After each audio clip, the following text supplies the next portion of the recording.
On the night of July 16, 1999, a plane took off from Essex County Airport in New Jersey just after sunset.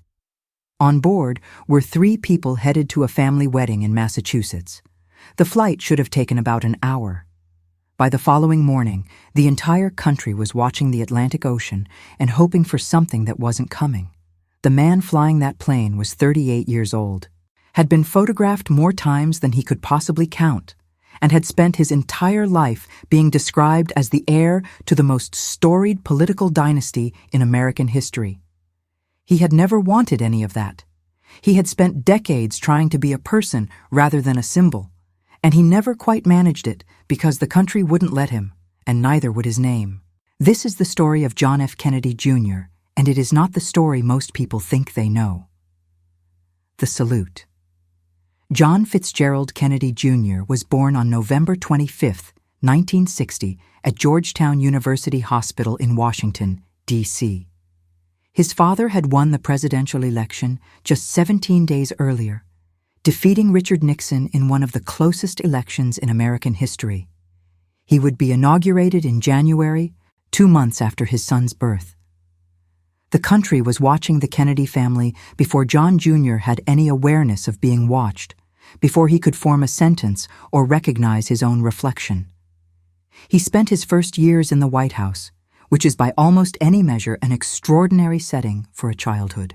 He played under the Oval Office desk while his father held meetings with advisors and cabinet members. He was photographed running across the White House lawn, being lifted into a helicopter, sitting in his mother's lap.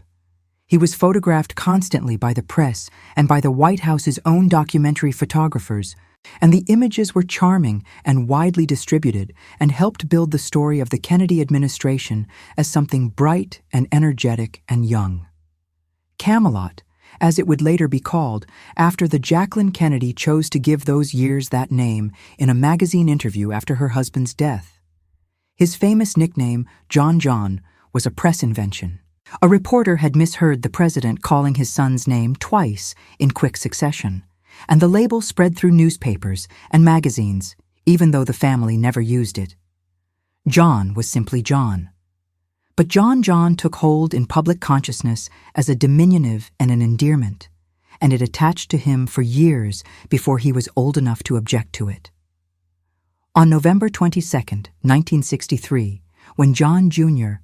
was 2 years old and his sister Caroline was 5, their father's motorcade passed through DePlaza Plaza in Dallas, Texas, and the world changed. President Kennedy was shot and killed. He was 46 years old. Lyndon Johnson was sworn in as president aboard Air Force One, standing next to Jacqueline Kennedy, who was still wearing the pink wool suit she had been wearing when her husband died beside her. 3 days later, on November 25th, the state funeral was held in Washington. It happened to be John Jr.'s 3rd birthday. He stood on the steps of St. Matthew's Cathedral in a pale blue coat and white gloves, and as his father's flag-draped casket passed on its horse-drawn caisson, he raised his right hand in a small, precise salute. The gesture was instinctive, a 3-year-old imitating something he had seen adults do, but it landed with the weight of something far more deliberate. The photographer Dan Farrell was there and later said it was the saddest thing he had ever seen in his entire life. The image was published across the world immediately and has been republished ever since. In 2013, on the 50th anniversary of the assassination, a major American newspaper ran the photograph on its front page again. John Jr. said as an adult that he had no memory of the funeral at all. What that image did, what it set in motion for the rest of his life, was establish him as a symbol before he was old enough to have a character. He was the heir. He was the future. He was the little boy saluting his father's coffin. Permanently 3 years old in the American imagination, even as the actual John Kennedy grew up and became someone more complicated and more interesting than any symbol could contain. By December 1963, the family had moved out of the White House. Jackie took the children first to a rented house in Georgetown, and then in 1964 to a 15-room apartment at 145th Avenue in New York City overlooking Central Park. She was determined to give them something approaching ordinary childhood, which required fighting the government's instinct to maintain a large protective infrastructure around them and the press's instinct to photograph everything they did. She was only partially successful at both. The Secret Service stayed, the photographers stayed. The tension between protection and normally ran through John's childhood as a constant background condition. And it is probably why he spent his adult life moving as fast as he could on bikes, on kayaks, in planes, as if speed itself was a form of the freedom he had spent his early years without. Growing up, Kennedy. In June 1968, when John was 7 years old, his uncle, Robert F. Kennedy, was shot and killed at the Ambassador Hotel in Los Angeles, minutes after winning the California Democratic presidential primary. It was the second Kennedy assassination in 5 years, and it arrived in John's life at exactly the age when children begin forming memories that stay. He had not really remembered his father's death at 3. He remembered this one. Robert Kennedy had been a consistent presence in John and Caroline's lives after November 1963, calling, visiting, taking the children places, being the person in the family who understood what it meant to be the oldest male relative of 2 children who had lost their father in front of the whole world. He was not their father and made no pretense of being their father, but he was there. When Robert was killed, John lost not only an uncle, but the adult male figure who had been most present in the years since Dallas. Aristotle Onassis, whom Jackie married in October 1968, filled no comparable role. John and Caroline barely knew him. He was a separate life their mother had chosen for reasons of her own that had very little to do with her children's needs. John said almost nothing about Onassis publicly for the rest of his life, which was itself a kind of statement. He grew up attending some of the most academically rigorous schools in New York St. David's, then collegiate school on the Upper West Side, and spent his later teenage years at Phillips Academy, Andover in Massachusetts, the same preparatory school his father had attended. He was a decent student, not a standout one. He was better remembered by classmates for his personality than his grades. Warm, quick to laugh, genuinely interested in the people around him in the unperformed way that was actually relatively rare in his social world. He was not slumming it when he treated ordinary people as interesting. He actually found them interesting. He spent a summer in Wyoming in 1978, working as a ranch hand on a working cattle operation, living simply and doing physical labor alongside people who had no particular investment in his name or his history. He came back from it talking about how clarifying it had been to be somewhere that required nothing of him except the work. He kayaked and hiked and rollerbladed in Central Park, and later, when the city made it impossible to be anonymous, even in motion. He switched to early morning runs in the dark when the photographers hadn't yet shown up. He was physically restless in a way that people who knew him consistently remarked on. Always moving, always looking for the next physical challenge, as if stillness was something he'd been denied and was trying to recover. He went to Brown University in Providence, Rhode Island, and graduated in 1983 with a degree in American Studies. He lived off campus in a shared house for much of his time there, which was a deliberate choice, a refusal to separate himself from the ordinary circumstances of student life. Even though the infrastructure around his name could easily have arranged something more comfortable and more insulated. He was popular there in the way that someone with genuine charm and no visible contempt for ordinary people tends to be popular, not untouched by his name, because that was impossible, but managing it with a kind of self-aware humor that most people found disarming. He briefly pursued acting at Brown, performing in student productions, and he was good at it. He understood intuitively that performance requires inhabiting a version of yourself, and he had been doing that publicly since before he understood what it meant. One of his close friends from those years later said that John always understood he was playing 2 roles simultaneously, himself and John F. Kennedy Jr. The acting work, whether he recognized it at the time or not, was the most direct training he ever got for the life he was actually living. After Brown, he enrolled at New York University School of Law. He graduated with a JD in 1989 and joined the Manhattan District Attorney's Office as an assistant prosecutor working under Robert Morgenthau. He tried cases. He prosecuted real cases against real defendants in real courtrooms, and nobody handed him victories. He was competent, collegial, and uninterested in the shortcuts that his name could easily have provided. He failed the New York bar exam twice before passing it on his third attempt in 1990. When the press made a story out of the failures, and they made a considerable story out of it, running the kind of coverage that compared him unfavorably to his father's accomplishments at the same age, he deflected with a line about not being his father, which was the most honest thing he said about his situation in public during those years. He served in the DA's office for 4 years, accumulating a trial record that included 6 wins and 2 losses, and left in 1993. The tabloids followed him throughout all of this. They named him the sexiest man alive in 1988. They photographed him jogging in Central Park, rollerblading in Lower Manhattan, emerging from his building on North Moore Street in Tribeca with a helmet under one arm. Every woman he was seen with became a story. The relationships that got the most sustained coverage were with actress Daryl Hannah, which lasted on and off for several years in the late 1980s and early 1990s, and which ended badly enough that both parties eventually made their feelings known through intermediaries rather than directly. He had also dated Christina Hogg, with whom he had attended Brown, and Sarah Jessica Parker, who later said that she had no idea what real fame looked like until she dated John, and that she sometimes felt she should apologize to him. Not for anything she had done, but simply for being someone standing next to him when the cameras arrived. You didn't just date John Kennedy. You dated the machinery that came with John Kennedy. And eventually, those things became impossible to separate. Through all of it, he had not run for office. This was the organizing expectation of American political coverage throughout his adult life. The question that hung over every profile, every magazine cover, every public appearance. When would he run? Which seat would it be? The New York Senate race looked like an obvious starting point, the governorship, and eventually, inevitably, the White House itself. His name recognition was essentially universal.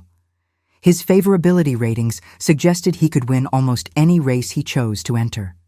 He was, in the press's sustained imagination, America's prince, the heir to Camelot, the continuation of a lineage that the country had never quite finished grieving. He resisted it carefully and consistently. People around him said that he was thinking about a Senate run in New York in the early 2000s, and there is credible evidence, including accounts from people who knew him well, that he was moving toward it seriously in the last year of his life. But he had not committed, and the reasons he hadn't committed were ones he understood better than most. He had grown up watching what happened to the people in his family who entered politics. His father had been shot in a motorcade in Dallas. His uncle Robert had been shot in the kitchen of a hotel in Los Angeles minutes after winning the California primary. His uncle Ted had survived Chappaquiddick and 47 years in the Senate. But Chappaquiddick had taken the presidency from him as surely as a bullet would have.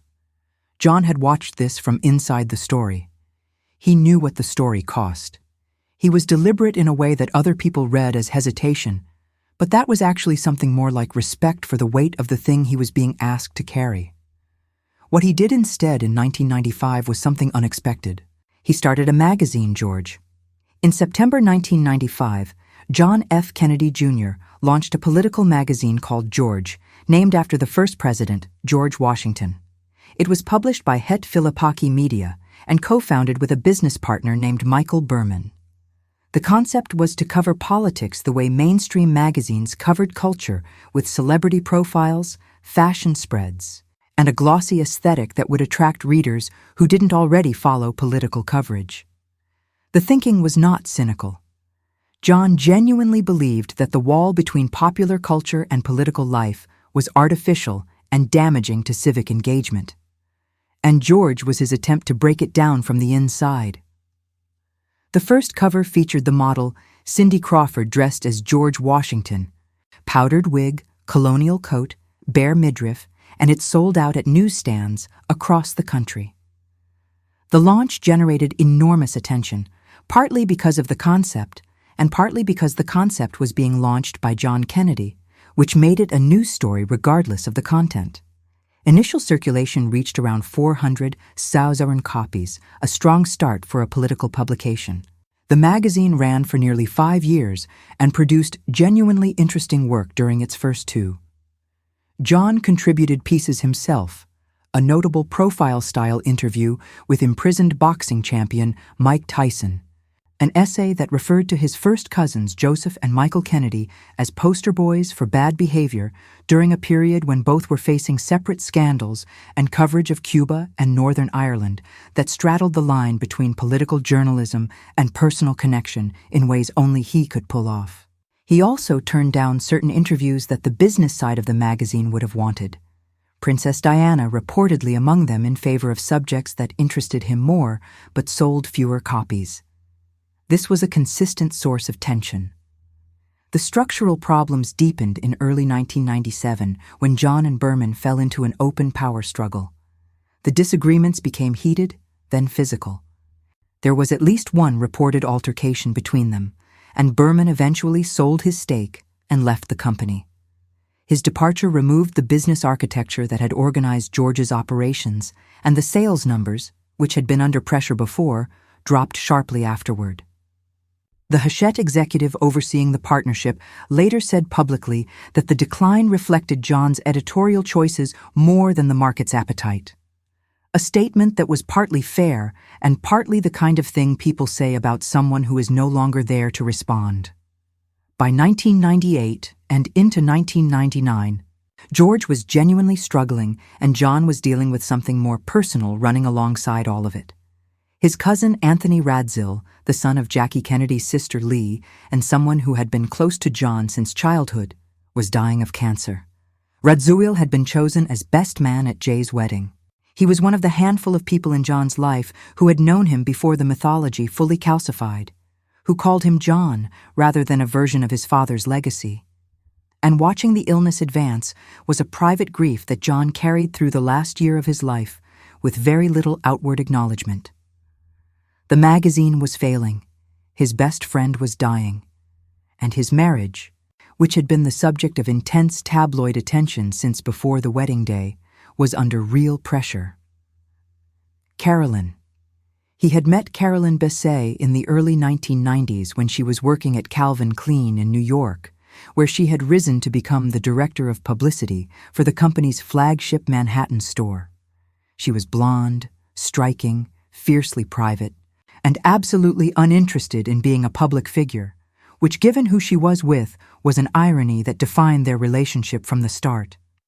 They dated for several years before becoming engaged, and the relationship was not smooth. The paparazzi followed them everywhere. Every argument that took place in public became a photograph. In early 1996, a video surfaced showing the two in an intense argument in a park. The kind of private moment that people in ordinary relationships have in private, made into tabloid footage by the simple fact of who he was. They married on September 21, 1996, in a ceremony at the First African Baptist Church on Cumberland Island, Georgia, a remote barrier island off the Georgia coast with no commercial airport and no bridge to the mainland. About 40 people attended. Anthony Radzil was best man. Carolyn Kennedy was matron of honor. The couple had chosen the location precisely for its inaccessibility, and they had managed to keep the event out of the press until the day before. An almost miraculous achievement given the sustained level of attention that followed John everywhere. The church itself had no electricity. It had particular meaning to the Kennedy family. After Robert F. Kennedy's assassination in 1968, locals on Cumberland Island had held a quiet memorial service there. Their first dance was to Prince's Forever in My Life. Caroline's life inside the Kennedy public orbit was, by the accounts of people who knew her well, harder than she had expected it to be. She was not a politician's daughter. She had not been raised in the fishbowl. She had built a career managing other people's public images, which had given her a certain sophistication about visibility. But watching it turned on yourself was something different entirely. The press followed her the way they followed him, photographing her through windows, reporting on her clothing and her expressions and her apparent emotional state, speculating about her marriage, treating her interiority as something the public had a right to. She withdrew from events where she could. She declined appearances that weren't obligatory. The tabloids read this as instability. People who knew her described someone funny, grounded, loyal, and deeply private. Someone who had simply not signed up for the life that had arrived with the man she loved.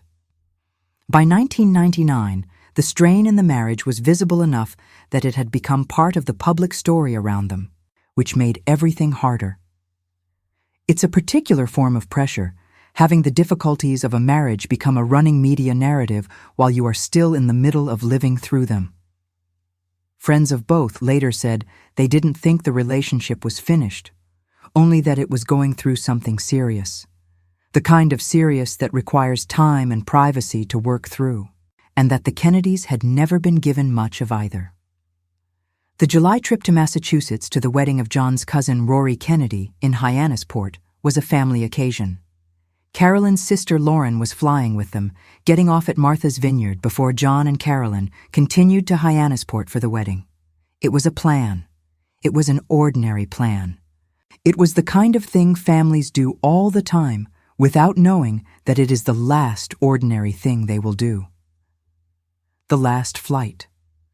On July 16, 1999, John had been dealing with a fractured ankle from a hang gliding accident in June. The cast had only recently been replaced with a walking boot, and the orthopedic surgeon who saw him that day noted that his left foot movement was limited, but sufficient for flying. He was cleared to go. He had received his private pilot's license in April 1998, 14 months before the crash. He had logged approximately 310 total flying hours, but only about 72 of those were without an instructor on board. In his specific aircraft, a Piper Saratoga he had purchased in 1999, he had logged just 3 hours of solo flying time. He did not hold an instrument rating, which meant he was licensed to fly only under what aviation rules call visual flight rules, navigating by sight rather than instruments alone. He had originally planned to depart earlier in the day with his flight instructor. The instructor had in fact offered to come along on this particular flight given the conditions. John declined the offer. The departure from Essex County Airport in Fairfield, New Jersey, came at approximately 8:38 in the evening, about 25 minutes after sunset, and around 10 minutes before the end of what aviation authorities call civil twilight. He took off into a darkening sky with haze building over the water. The weather forecast had indicated acceptable conditions, visibility between 4 and 10 miles along the route, clear skies, but the actual conditions over the water, once you were over it and away from any landmarks, were worse than the forecast suggested. Other pilots flying similar routes that night reported no visible horizon over the open water because of haze. At least one pilot canceled a comparable flight that evening due to what they described as poor conditions. John filed no flight plan. He made no radio calls during the entire flight. The plane proceeded northeast along the Connecticut coastline at 500 ft, and for most of the route, the flight appeared normal on radar. Then about 34 miles west of Martha's Vineyard, as the plane began crossing a 30-meter stretch of open ocean, something changed. The plane began a gradual descent, then a series of turns, then the descent accelerated. The radar delta showed what aviation investigators later described as a classic graveyard spiral, a phenomenon that occurs when a pilot loses visual reference to the horizon, becomes disoriented about which way is up, and unknowingly steers the plane into an increasingly steep, descending turn. Without instruments to tell him what the plane was actually doing, and without a visible horizon to give him external reference, a pilot can be completely unaware of how steeply the aircraft is diving. The body's own sensations in that situation are misleading in ways that are well documented and genuinely hard to train away. The plane's rate of descent exceeded 700 ft per minute in the final seconds. It struck the water nose first, at 9:41 in the evening. The search began within hours of the plane failing to arrive. Air traffic controllers had lost radar contact at 9:41 p.m. By midnight, the Coast Guard had launched search aircraft. By morning, the story was everywhere. The country woke up on July 17th to news that John F. Kennedy Jr. was missing over the Atlantic Ocean. And for 5 days, the coverage was nearly continuous on every major network. Ships searched, Coast Guard helicopters searched, Navy divers were dispatched. The Kennedy family gathered at Hyannis Port and waited. Caroline Kennedy, who had already buried her father and her mother and her uncle Robert, waited again. The ocean near Martha's Vineyard is cold and murky, and it gave nothing back quickly. The debris field was spotted on the water's surface on July 17th. Luggage, seat cushions, a headset, which confirmed the crash, but gave no information about survivors. There were none. On July 20th, Navy divers located the wreckage of the Piper Saratoga on the ocean floor. Approximately 116 feet below the surface, roughly 7.5 miles southwest of Gay Head on Martha's Vineyard. The 3 occupants were recovered, still strapped into their seats. The medical examiner's report concluded that all 3 died on impact with the water. John was 38 years old. Carolyn was 33. Lauren was 34. Their ashes were scattered at sea from the deck of the Navy destroyer USS Briscoe on July 22, 1999, several miles from the crash site. John had expressed in conversations over the years that he wanted to be buried at sea near his father, whose own burial at Arlington National Cemetery had always felt to John like the possession of a legend rather than the resting place of a person.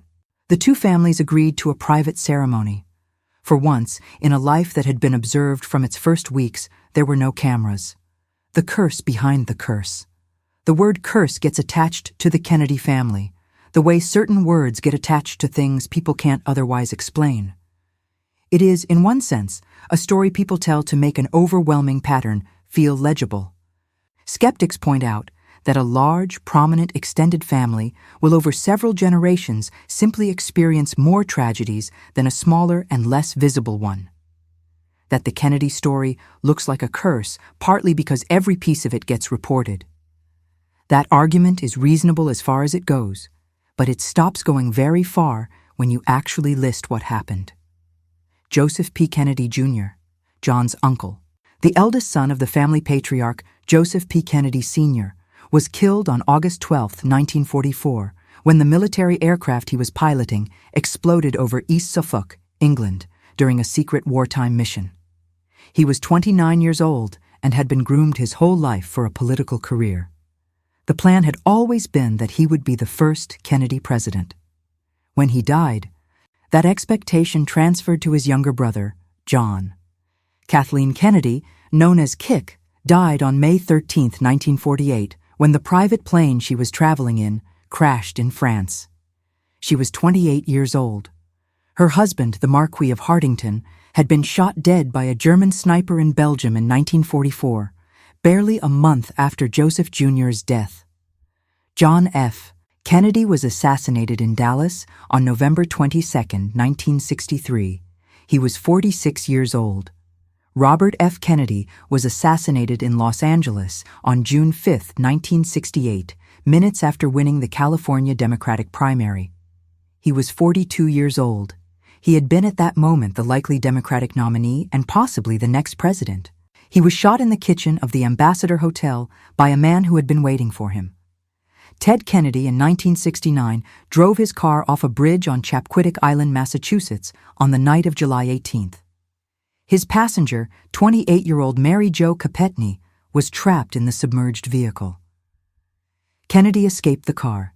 He did not contact authorities for approximately 10 hours. Capetney did not survive. Kennedy pleaded guilty to leaving the scene of an accident and received a suspended sentence. The incident ended whatever realistic path to the presidency remained available to him. In a televised statement the following week, he said he had wondered on that night whether some awful curse did actually hang over all the Kennedys. He said it as if the question surprised him. It probably didn't. David Kennedy, one of Robert's sons, died in April 1984 in a Palm Beach hotel from a drug overdose. He was 28 years old. As a child, he had watched his father's assassination broadcast live on television. Michael Kennedy, another of Robert's sons, died on New Year's Eve 1997 when he struck a tree while skiing in Aspen, Colorado. He had been playing a game of catch with a football while skiing down the mountain with family members. He was 39 years old. John Jr. had been close to Michael. The two had grown up in the same family gravity, close enough in age to move through their childhoods alongside each other. After Michael died in that Colorado snow, John stopped flying for roughly 3 months. His sister Caroline hoped he would stop permanently. He understood why she hoped that he started again anyway. Less than 18 months after Michael died, John was gone too. And then years later, the losses kept coming. C. Kennedy Hill, one of Robert's granddaughters, died in August 2019 of an accidental overdose at the Kennedy family compound in Hyannisport. She was 22 years old. Maeve Kennedy McKean, another of Robert's grandchildren, drowned in April 2020 in a canoeing accident in the Chesapeake Bay. She was 40 years old. Her son Gideon, who was 8, was with her and did not survive either. The accumulation is real. Whether the word curse is the right frame for it is a question that depends on how you feel about probability and pattern. What is not debatable is that generation after generation, across 8 decades, this family has buried people at ages they should not have reached the end of in circumstances that should not have produced a death.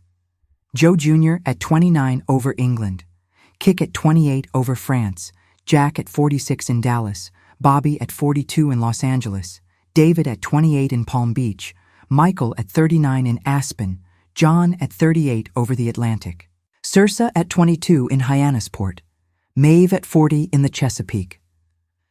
John Jr. had grown up inside this accumulation.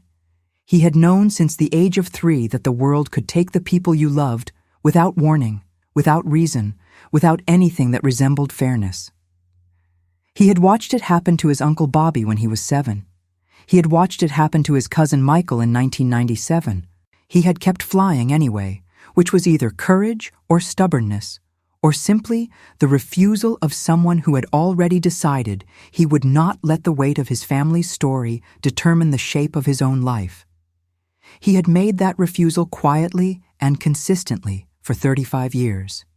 And then on a July night over the dark Atlantic water, it ended.